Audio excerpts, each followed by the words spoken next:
Hello everyone, we are Group 2. We are composed of Sarah Douglas, Sarah Nickenig, Kim Harney, Nicole Markowitz, and Erica Villanos. This week we're discussing realism, the worker, and the flaneur. There are several themes that we will be breaking down in the presentation, such as the shift from classicism to modernism, individuality, the flaneur, and idleness, and the relationship between science and realism. The realism movement in France began in the 1840s, amidst political, social, and geographic turmoil.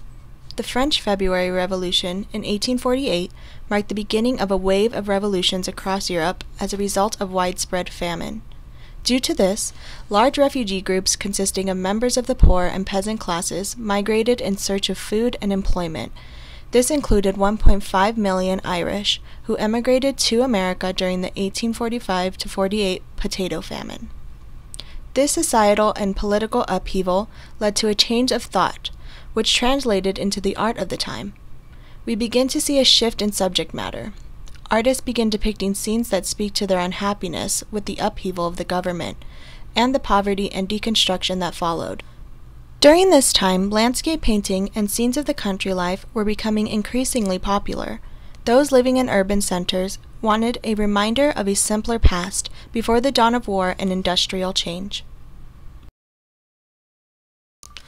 André Daumier was one of these artists whose work was a direct product of the political upheaval, destabilizing Europe. Daumier did not become a painter until his late 40s, after several years as a satirical caricaturist. His age, in conjunction with the chaotic background of revolutionary France, gave his oil-on-panel work titled The Fugitives the air of a mature and lyrical pensiveness, juxtaposed with a harsh and damning social and political commentary. The Fugitives is, without a doubt, a modern work and a direct critique as well as an accusation against the actions of the government and the effect they had on the people they were supposed to serve. In line with what later would be outlined in Gustave Courbet's 1855 Realist Manifesto, and a new modern style, realism, that was emerging in the art world.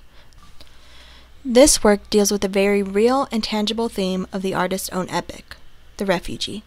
Daumier's painting treats the theme in line with the tenets of realism. The painting is a truthful observation of contemporary life.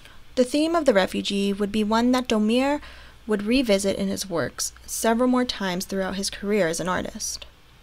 The painting itself is muted, almost monochromatic in color. The arrangement of the peasants is in front of a sharp, brightly contrasting hillside. One figure rides a horse. He is painted in vivid red and positioned slightly off-center. The figure draws the viewer's attention to the huddled mass of anonymous people below him. Their faces and expressions are blurred and undefined. However, the slump of their shoulder indicates a sense of defeat, as they move away from the brightness of the sky at the top right of the painting and descend towards the dark left corner of the painting. This darkness is a symbolization of the uncertainty of their future. The broken mass is being led off canvas to the left, pursued by another imposing figure on horseback with a red cape. The color red here is symbolic of power and blood. The anonymity of the figures represents the faceless class of the peasantry. A clear power dynamic at play between the government and the people is displayed in Daumier's painting, depicting the same alpha-omega symbology Max Bouchon would use in his description of Courbet's The Stonebreakers. The painting is a direct response to 1848 and its revolutionary optimism. When faced with the truth of the aftermath of those revolutions, that optimism is stripped bare to show the reality of its effects on the people. Gustave Courbet emerges as realism's self-appointed leader in France, seeking to allude to the new Republican ideal of equal representation. In his artwork, he depicts scenes from middle and working-class life, set in contemporary France, with his subjects wearing modern dress to create a new type of history painting. In 1855, Courbet was rejected from the Salon at the Paris International Pavilion, and in response to this, he organized his own retrospective, the Realist Pavilion, to promote realism internationally. We begin to see images of Courbet creating the worker in less than idyllic settings. His work, The Stonebreaker, showcases a father and son breaking stone to pave the roads. Their shabby attire and sad lunch indicates that those who are born poor will remain poor. This was a commentary on the result of revolution, poverty and a large gap between the rich and poor. In a reading from this week, Max Bouchon praises Courbet's The Stonebreakers, and a second painting, Burial at Onon. A truly original depictions, faithful to contemporary reality, praising the attention to the subject's individuality, clothing, and expression/emotion. In The Stonebreaker, Bouchon points out Courbet's successful communication of the lifelong sentence of poverty, the sunrise and the sunset of that life of drudgery.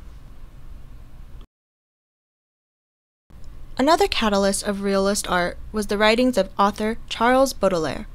In 1846, he reviewed the Salon and challenged artists to paint pictures of their time. He wrote about the power of art and how it should be accessible for all, not just the wealthy. He is also a proponent of modernism over classicism. In his essay titled On the Heroism of Modern Life, he felt that, quote, ancient life was a great parade, unquote, and that there is plenty of beauty in the current world to draw inspiration from. He challenged artists to find and depict the epic in everyday modern life, quote, to prove that our age is no less fertile in sublime themes than past ages, unquote.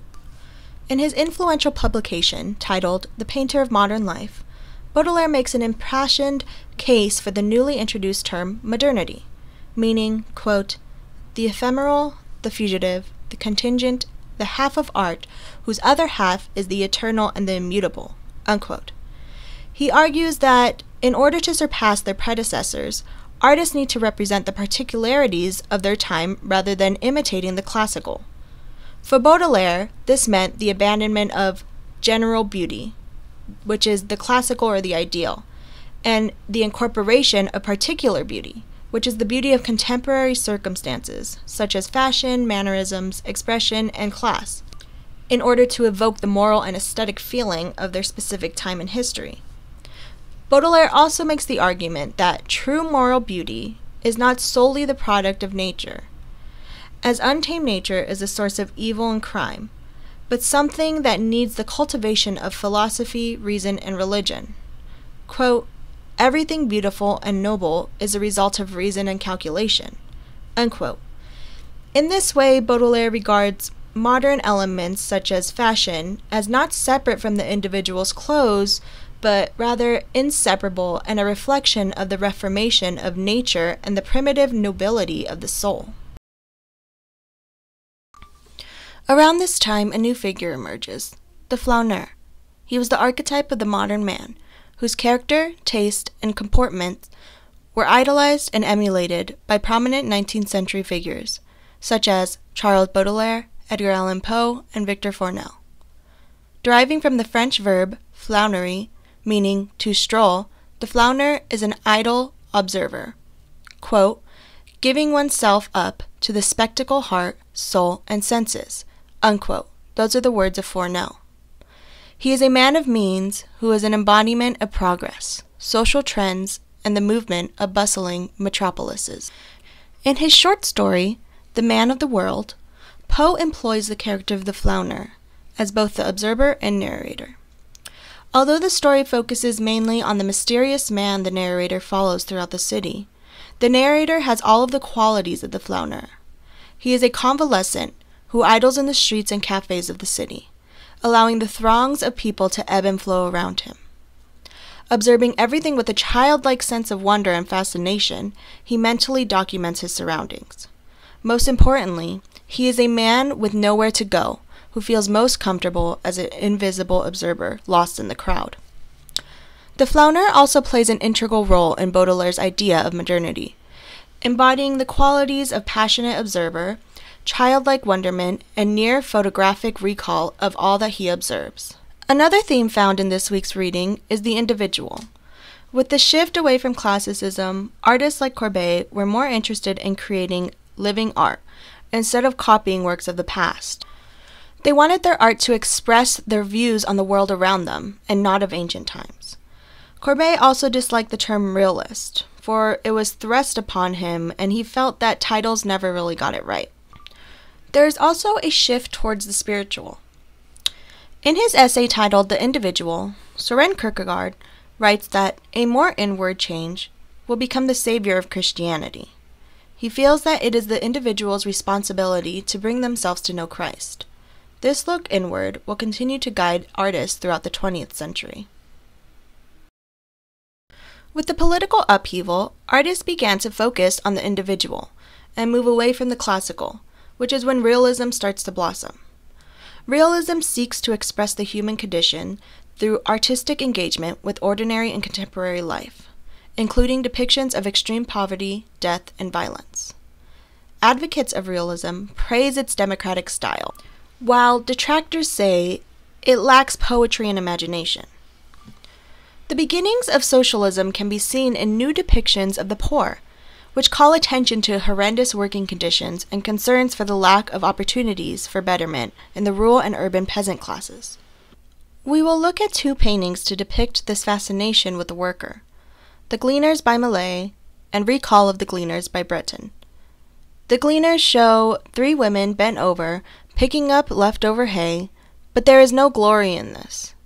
It's back-breaking work done by poor farm laborers, allowed access to the land by the wealthy owner. Millet has even painted in the constable on a horse in the background to show the need of supervision and security in this task.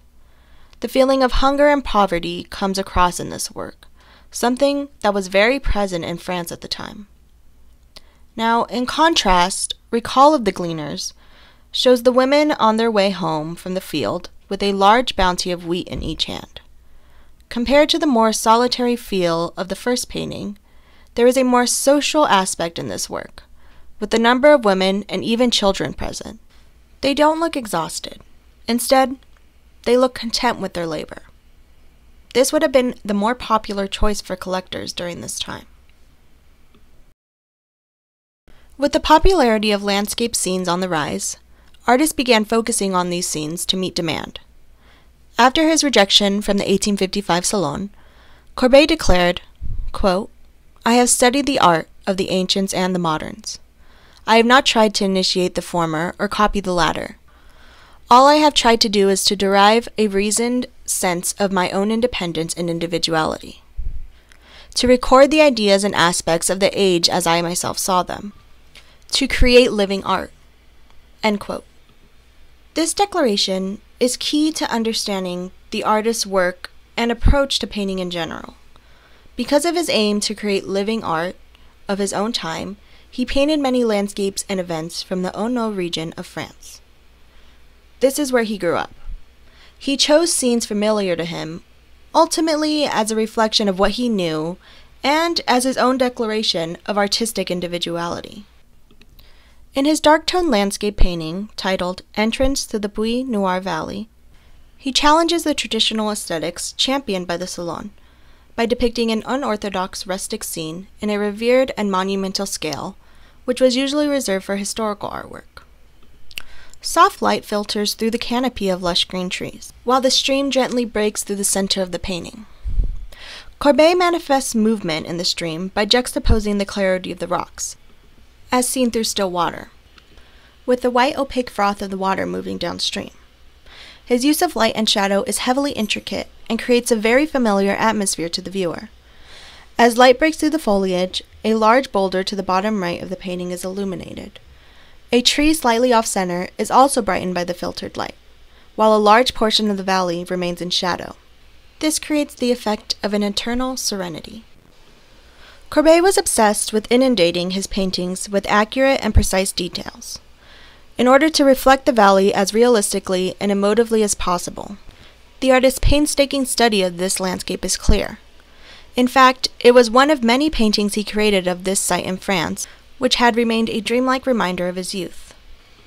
His landscapes were completely antithetical to the Industrial Revolution, the chaos of Revolutionary War, and the famine scorching across Europe. For this painting, Courbet used a non-traditional technique called impasto, in which he used his palette knife to apply irregular layers of pigments, creating a very tangible texturing of the stone, water, and foliage that imitated the physical layerings of the forest in his painting. The landscape is undisturbed by the plagues of the 19th century, and paintings of its kind became popular because of the universal yearning that this turmoil triggered. It was a desire for a retreat from the modern world and a longing for natural beauty and peace. With landscape scenes continuing to flourish, female painter Rosa Bonheur came onto the scene and made a splash with her more idyllic rural landscapes, in comparison to those of Courbet, which emphasized the hardships of peasant life. Her 1853 painting, The Horse Fair, caused a sensation at the Salon, prompting a critic to declare that when viewing the painting, he felt as if he had to jump out of the way of the massive canvas to avoid trampling. Her work shows the bi-weekly horse market in Paris. In it, numerous horses are painted from multiple angles, which indicates that she studied them firsthand. Bonheur visited the market twice a week for a year and a half. Since the subject of the painting, which is a horse auction, was a strictly male event, she would attend these events wearing pants with official permission from the police, in order to accurately represent them. The scale of the canvas renders the horses life-sized. Brilliant white light illuminates the action of the market. The jitteriness of the horses and their power and strength of their handlers overwhelm the entirety of the canvas. The scene is alive with movement in a myriad of directions. Its realism and visual accuracy is so precise that it could be a photograph, directly placing the viewer in the midst of the action. This painting helped to promote the idea that women could paint just as great as men. An impressive feat, since men at this time still felt that women were, quote, mentally and physically inferior to men, unquote. The technical realism and obsessive study manifested in Bonheur's painting, The Horse Fair, is echoed in American painter Thomas Eakins' work, titled The Pear-Ored Shell, located on the top right portion of the slide. Aiken had studied painting in Paris, which, upon his return, he began a series of paintings on the modern sport of rowing. The artist was himself an oarsman, and had a personal connection to the sport. The subjects of the paintings were brothers John and Bernard Biglan, who were training to compete in Philadelphia for a world championship. He studied the pair for 2 years, painting them repeatedly during practice. He was part of the academic realism movement, and based his artistic practice on a rigorous scientific system of knowledge, including anatomy, perspective, the functions of spatial relations, motions, reflections, and a knowledge of structure. He believed he could establish a scientific system to the appearance of things, and through these systems sought to portray inherent truths that were invisible to the naked eye. Quote, knowing all that will enable an artist to observe more closely, and the more closer his observation is, the better his drawing will be, unquote. Aiken approached this work with a very strict and scientific mindset. Fellow artist Earl Shinn described the perspectives, waves, and ripples of his painting to be, quote, protracted according to strict science, unquote. In order to prepare for the painting, Aiken studied stop-action photographs, a new art form which had wide implications for artists. Some detested this new technology, while artists like Aiken embraced what he deemed to be visual truth. He used photos, such as the one on the top right of the slide, featuring a body in motion, in order to perfect his artistic renderings. Aikens also created a vast number of preparatory anatomical and perspective diagrams. This meticulous process is illustrated in the etchings displayed on the bottom of the slide. The drawing on the lower right corner, next to Aikens' portrait, is a clear measured preparation of perspective. The figures are relevant to this particular painting only in their spatial placement. Here Aikens' focus is clearly exacting the perspective of the final work. To the left of this is another study of linear perspective. The Biglan brothers' position in the work has been finalized, and thus reflects the previous study in the detail rendition of the figures, unlike the aforementioned etching. Here the focus is on the placement of the water's horizon, and the location and height of the background scenery.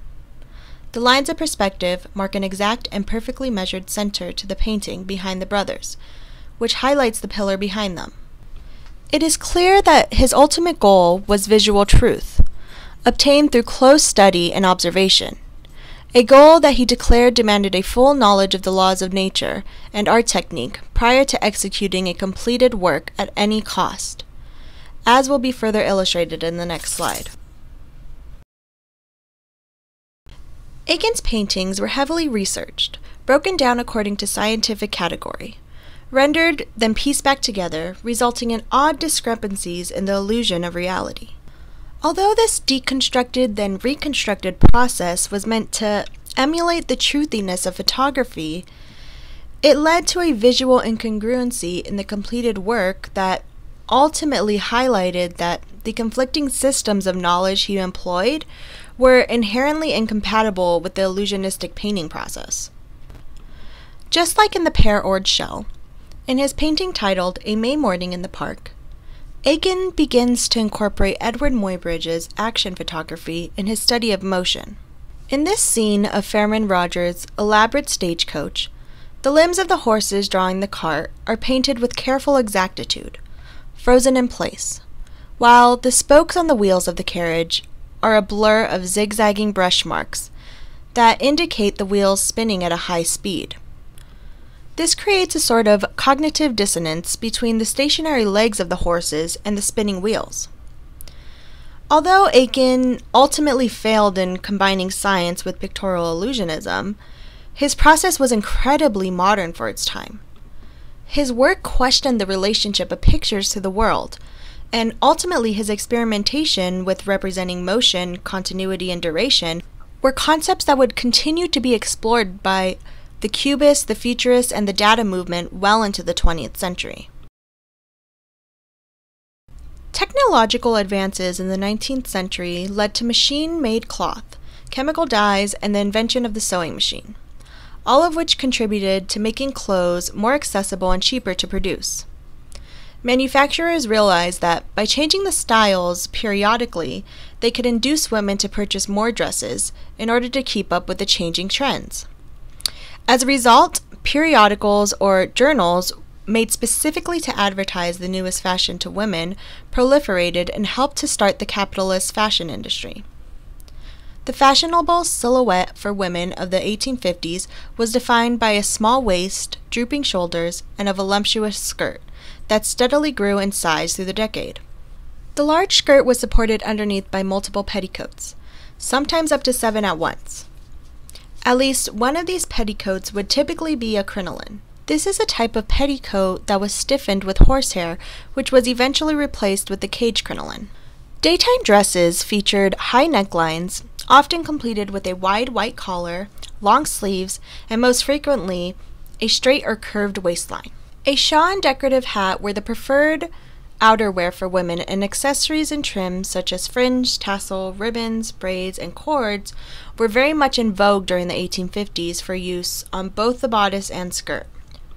As more women were able to afford the contemporary fashions of the day, self-declared flaneur, Baudelaire, lamented that he could no longer tell the difference between a lady and a prostitute. For non-working class men and idle flaneurs, daytime formal wear consisted of a frock coat or morning coat paired with a vest and trousers. While checks and plaids were popular patterns, and expensive fabrics such as silk added individuality, black was becoming increasingly popular. As traditional history paintings began to fall out of favor, artists continued to explore new subject matter. Edward Manet emerges as the father of modernism. Influenced by Baudelaire, he rejects the Academy rule and paints scenes with compositions that reference well-known paintings by Renaissance masters, while simultaneously creating a distinctly modern narrative. Manet achieved modernity in his paintings by thwarting traditions in painting, substituting prostitutes for goddesses, incorporating the contemporary fashions of the day, and stylistically eliminating chiaroscuro, instead imitating natural light. The idea of a cocotte, or a kept woman, became somewhat popular in art, most famously by Manet and his work, titled A Luncheon on the Grass. Modeled after Pastoral Concert by Titian, he revolutionized the nude by removing it from its classical moral ideal and imbued his works with a sexuality and sense of taboo, highlighting the subject's quote-unquote nakedness. He shows one woman completely naked, seated with two fully clothed men. Another woman is seen playing in the stream in her chemise. Their dresses can be seen heaped in a pile beside them. As you can imagine, it was rejected from the salon and had to be on display in the salon of the refused. Manet would go on to repeat this modernization of classical works with his painting titled Olympia.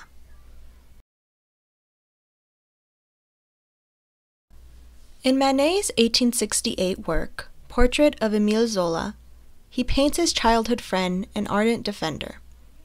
Following virulent attacks by his contemporaries for his scandalous paintings, Olympia and A Luncheon on the Grass, Zola defended him in a published pamphlet in which he declared Manet was the future of the art world and an innovative, fresh-minded individual. Zola stated that Manet, quote, has begun to paint in a way which is contrary to the sacred rules. Thus, he has produced original works, unquote. This originality was to be celebrated, not condemned. To express his gratitude, Manet painted Zola's portrait in his own studio. Zola was a writer and is seated at a work table. He holds a book, and in the background of the painting, the viewer sees the desk of an academic. This is further emphasized by inkwell and quill. The desk is littered with papers and books, indicating a well-read man. Zola's essay in defense of Manet is visible behind his quill. On the wall, the artwork implies a modern and well-versed academic, one that is familiar with the wave of Japanese art inundating the European market, as well as old masters. On the wall, we also see a photograph of Manet's Olympia, which had been on display at the 1865 Salon, and which Zola considered to be Manet's best work. The position of the two is a reference to Zola's essay, in which he compares Manet's painting to the simple elegance of Japanese woodblocks. The viewer can see that behind the woodblock print and the photo of Olympia is an engraving from Velázquez's Bacchus, indicating that Zola was fond of Spanish art, but this also implies that those classical traditions are best left in the position behind the emerging trends. In conclusion, as Europe continued to industrialize and populations in urban areas swelled, the social, political, and cultural landscapes of Europe changed drastically. Modernity became an increasingly important quality in painting as artists sought to represent the rapidly changing world around them, expressing their political and social beliefs in the process. Photography had released the arts from the burden of the documentation of reality through history, paintings, and portraiture, and artists began to push the boundaries of expression as they searched for an aesthetic language that captured the essence of contemporary life. Now we will leave you with a quote from Baudelaire that sums up his ideas on the here and now. Quote, "Artists can be more, or less, fitted to understand modern beauty. The life of our city is rich in poetic and marvelous subjects. We are enveloped and steeped as though in an atmosphere of the marvelous, but we do not notice it." End quote. Thank you all.